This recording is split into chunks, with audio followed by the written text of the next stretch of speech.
Okay, so first off, Merrik by Anne Rice made me uncomfy.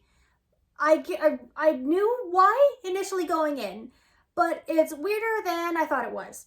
It's not the worst one that she's written, and this is better than it's better than Vittorio, which isn't saying much. And I did technically, I will admit, I did enjoy it a little bit better than my first read through back in like high school. That being said, I'm aware that I'm in her era, in her couple of chapters, in her couple of books where it's a little more not so great over good because of age gaps, father-daughter dynamics that aren't really father-daughter dynamics. Get to that in a second. And Daniel, why? Daniel, why? I like Daniel Talbot. Hi, so I have to do a self-insert here, just editing-wise at the moment in the bad lighting, because in this entire video, I switched Daniel Malloy and David Talbot's names. There's even a stupid little rant of me correcting my problem when I was saying the name, because I said David's name, and I'm like, no, wait, it's Daniel. It's Daniel Talbot. It's not. I'm aware of that. I thought about re-recording the whole thing, but I didn't want to do that, so you're getting this insert. And I'm just going to leave the other little rant as like a bit of embarrassment for myself. But yeah, I'm aware it's David Talbot. And I am just as mad that I kept saying the wrong name. You know what it is? I think it's the AMC Plus show. I love the show. But Old Man Daniel got me thinking of Old Man David. I think I just switched their names. And the funny thing is, I'm wearing my Interview with the Vampire AMC sweater. Like, I'm in my pajamas. It's the middle of the night. I'm editing this and I'm realizing I switch the names so often. I'm so mad at myself. But yeah, I'm aware of the names. It's David Talbot. That's who I mean the whole time. I don't mean Daniel. Daniel Malloy ain't here. Daniel Malloy we still like. David Talbot. Oh, I'm an idiot. Except here. He was the only normal one. I miss Lestat. Okay, hold on. Backing up for my own sanity here, Merrik is the story of Merrik told by David Talbot's perspective. Daniel Talbot. I'm gonna switch their names so often, I'm so sorry. Daniel Talbot. Whenever I say David, I mean Daniel. But like, speaking of Daniel, we trust Daniel. We know him from Tales of the Body Thief, right? We trust him, we know him, he helped document and record Pandora's story, encouraging her to write it herself and just documented everything. It's a little different here, because we're being told Merrik's story and life through Daniel's eyes this time, rather than Merrik writing this herself, which is kind of new for Anne Rice, not gonna lie. I think she wanted to introduce a new character, but she still wanted to stick with her vampires and the Vampire Chronicles core. So I'm actually just realizing that's a change in her pattern, but okay. Also, quick thing to also back up on. We're getting into spoilers. I'm getting into spoilers. I'm going to talk about the story because this is book 9 in the Vampire Chronicles, including Pandora and Vittorio. This is book 9 out of 15. So you probably know what is already happening in Merrik if you're this way through. That being said, either way, spoilers for the Vampire Chronicles up to book 9. Also, I think spoilers for the Mayfair Witches trilogy. I will admit, and this feels like Anne Rice blasphemy, I haven't read the Mayfair trilogy only because I'm not into witches. You think it would match my whole aesthetic? And mostly does, but I don't know, I've never connected with witches. So vampires? Hell yes. When I saw that there were witches spin-offs, I'm like, okay, cool. There's more vampires over here though. So I just stuck with the vampires and I never read the witches stuff. But from what research I've done, i.e., quick Google searches and some Reddit articles, plus I read this in high school anyway, I knew it going in. So you don't really need the Mayfair trilogy to understand what's happening in this one. You might know more Mayfair lore than I do, great, but I was still able to follow this story totally fine. It's self-contained. I'll say that. It's very self-contained, and it's good in that case. It's a self-contained, I'll even say adventure, which is fun. The adventure bit in the jungle is fun, but it's a self-contained story, kind of like Tales of the Body Thief. Not as good, but this story of Merrik, this little novel, starts off basically with Daniel and Merrik talking because Louis contacted Daniel. Louis asked Daniel to ask Merrik to contact Claudia's ghost. Love that premise from the get-go. I love that. Because of course Louis is going to want to contact Claudia the moment he realizes her ghost might be around. I love that premise. I love that dynamic. I love the guilt already seated in there. But also, even with that dynamic and that guilt, the story isn't told through Louis' perspective. I would have loved another book through Louis' perspective, especially this late in, like, the game. I don't think there's any other books in Louis' perspective, actually. Because I know there's a few more after this. We got Blood and Gold, we got the Blood Canticle, we got Blackwood Farm, and then Lestat comes back. Like, I don't think Louis ever gets another book. I would love another book at this point by Louis. That would be neat. Anyway, where was I? I do wish we had a story again in Louis' perspective, and I think this one, talking to Claudia's ghost, would have been perfect, but we trust Daniel. We know Daniel, we trust him. He's the contact point between Louis and Merrik. Cool.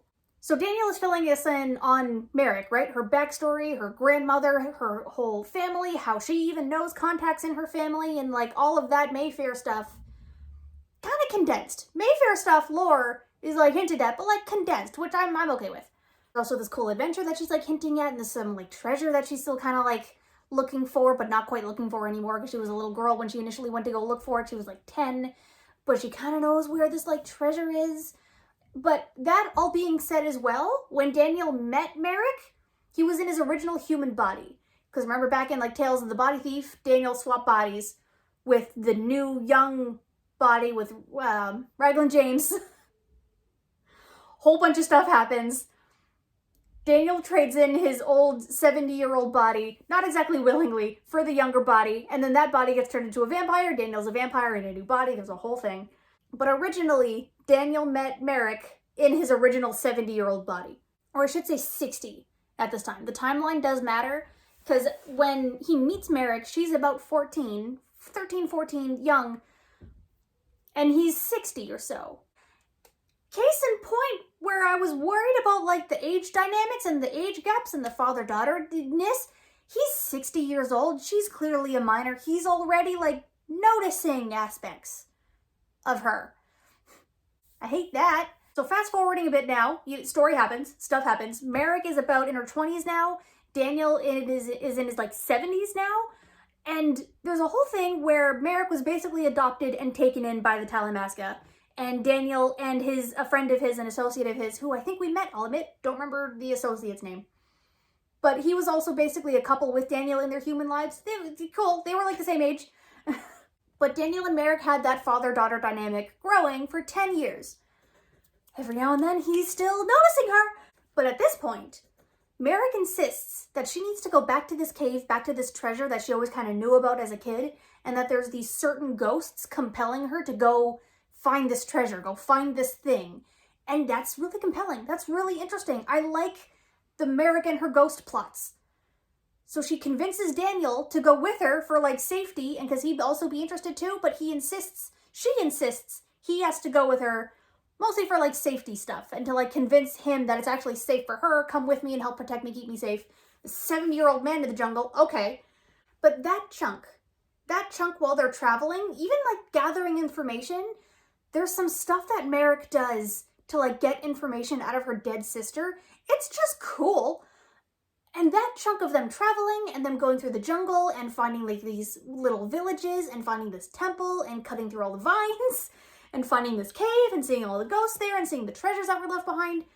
It's like Indiana Jones with ghosts. And vampires on the side. It's neat. It's fun. That's fun. So the main point about that whole adventure is that she gets a hold of this treasure. She gets a hold of this mask, this like cool jade mask where if she wears it, she can see the dead like even better and they'll like manifest to her even better. It like enhances her powers by like, I don't know, plus 10 DC or something. So the adventure is fun. The jungle stuff by itself, totally fun. There's a blemish though, because this is the moment as well where Merrik and Daniel have sex. They make love and it seems consensual.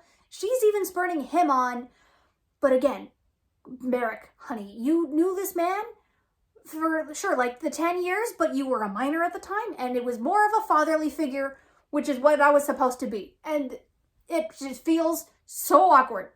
I don't care if it's like if there's a mutual attraction here. At this point, if you first met at 24 and 70 and you happen to like each other, she happens to like him, fine. But you knew him when you were 14 and he was still into you at the time. It's weird. I am not comfy with those blurred lines. I'm not. Oh, and why? There's even a scene where Daniel, in his new body, he's got his new body now, and he's a vampire now. In the beginning-ish, when he's like reconnected with Merrik and they've talked and she kind of knows the plot of like Louis wants to contact her for the ghost and stuff, there's a scene where he's driving her home in a taxi. They're in a taxi together. They start making out in the back of this taxi. And around the same time, it's either like very soon before this or like in the taxi itself. It's like, I'll always love this girl like she's my daughter while he's making out with her. It's weird. And why? And I don't care at that point that he's got a new body and he's a vampire now. You still have the human history together. It's still weird. Oh, take a breath. Okay. Constructive criticism-wise, if it had just stayed father-daughter paternal relationships, if he honestly treated her like a daughter and wanted to protect her in that sense, that's fine. That's fine. Keep it familial. Keep it the family-esque. Family? Romance. They don't need to be combined all the time. He can still be protective. He can even still be cautious around the end of this when she meets Louis, because he gets like weirdly jealous and like a little possessive. Not like overly possessive, but like a little bit jealous of like the two of Merrik and Louis doing like googly eyes at each other. Daniel feels jealous. He can still have the fatherly protection of like, my daughter's kind of in danger. There's a lot of weird shit going on here with some vampires. I don't want my daughter in that situation. Daughter in that case is fine. Not lover. Okay. Okay, I feel like I ranted a little bit there. I suppose I did, but it's weird and I will stand by that. But other than that mark on it, I did enjoy the story better than I thought I originally did back in high school. I think when I was in high school, I did just latch on to the father-daughter aspect, plus the romance blurred lines, and even back then I knew that wasn't cool. That was just weird. But other than that mark on it, I did tolerate the story as a whole. I'll say that. And I'll say that I'll tolerate it, I'll take it, because there's also other elements too that are there that are less awkward. Still aren't like great though. Like there's the romance between Merrik and Louis all of a sudden, which, okay, it definitely feels like a insta-love sheen in their eyes, which I know the vampires kind of like always do. They'll love almost anyone they come across. I mean, Lestat has as well. But I think, you know what it is? It's because I wasn't in either of their heads. It's because I wasn't in Merrik or Louis' heads. I was in Daniel's head watching that happen. So I think being the outside perspective, that affected the writing style in that case. But putting that aside for right now, the Louis and Merrik stuff, we'll get back to that in a second. Because in present day, going back to the main timeline of stuff, because there's like the framing devices that she still uses, Anne Rice still uses, it is a little blurred here because Daniel is like recounting this story to us. It's not as long as like Pandora taking up the entire novel, or like, it's woven in. I'll say that. The Daniel's adventures in the jungle with Merrik are more woven into the current narrative. So that's actually a little smoother, actually, with the framing devices. But back in the present day of the timeline, at the end of the story, again, we got into spoilers a little while ago.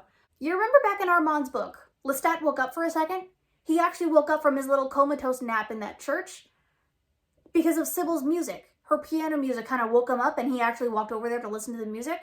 Well, turns out he wasn't entirely okay. He went back to the church to take his nap again, so he's still been sleeping.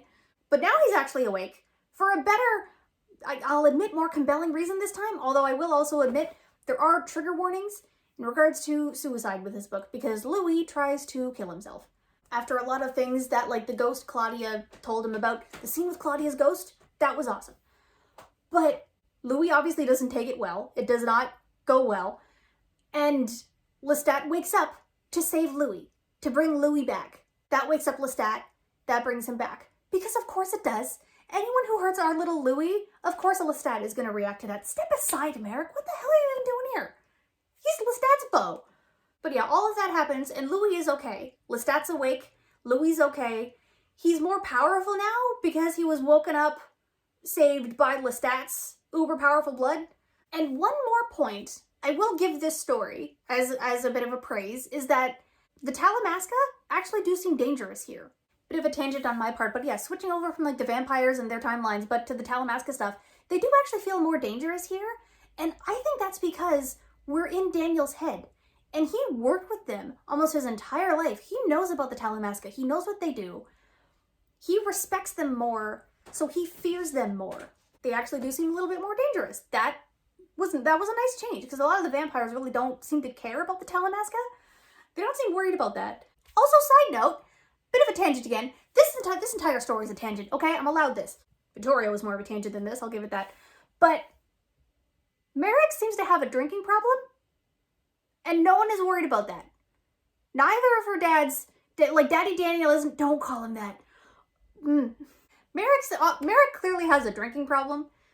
She's drinking whole things of like rum, and it's either rum or whiskey, like by the whole bottle, like a night, and no one is really bothered by it. Then again, she also becomes a vampire at the very end anyway, so it doesn't really matter. But Louis is the one who turned her, the one thing he said he would also never do. She might have also been using magic to manipulate him. There's some weird dynamics here. Okay, I will admit, tangents aside, I don't think I liked the story.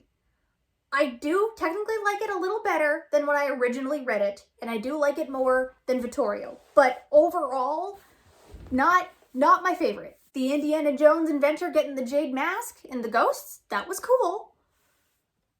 If I could just have that sliver, minus the romances with Daniel. Have it be more paternal, actually paternal. That would be fine. Also, Claudia's ghost scene was cool. That whole scene with Claudia's ghost was super cool. It's very, very bad for Louis. Very bad for Louis. But super cool. But then we also get the lore, we get the tidbits of like, you can't really trust ghosts because we don't know if that was actually Claudia or not. So that's kind of just up in the air. I am really missing Lestat's Adventures right now. I'm really missing Lestat's Adventures, and I've got 3 more books to go. Blood and Gold is next. And I have expressed my confused grievances about Marius as well in regards to like Pandora and Armand, and I'm about to be in his head now, and that's going to be interesting. So I'll let you know how that goes. But in the meantime, anyway, feel free to like and subscribe if you like my random Vampire Chronicle tangents. I'm gonna sign off, and I want to read Lestat stuff again. At least he's awake now.